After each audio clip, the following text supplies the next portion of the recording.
If you want to turn on spell check in Google Chrome, you're in the right place. In this quick tutorial, I'll show you exactly where to find the setting and how to enable Chrome's built-in spell checker so it can help you catch spelling mistakes while typing in search boxes, emails, forms, messages, and other text fields on the web. If this video helps, please hit like and subscribe for more easy tech tutorials. Alright, let's jump in. First, open Google Chrome on your computer. You can do this from your desktop, taskbar, start menu, or applications folder, depending on your device. Once Chrome is open, you'll be ready to access the settings area where the spell check option lives. Now look at the top right corner of the browser window. You should see the three dots menu icon. Click that menu and from the drop-down select settings.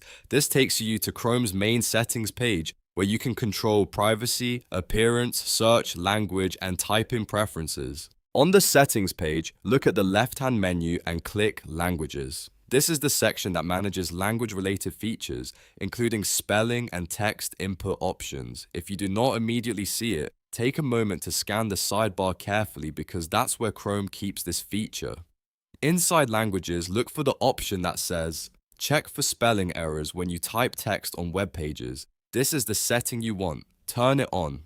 Once enabled, Chrome will start checking your typing as you enter text in supported web pages, and it can help you spot misspelled words faster before you submit a form or send a message. Depending on your Chrome version, you may also see different spell check modes or language options. If that happens, just choose the option that best fits your preferred language and make sure spell check is active for the language you use most often. The goal is simply to have Chrome actively reviewing your text while you type, and that's it.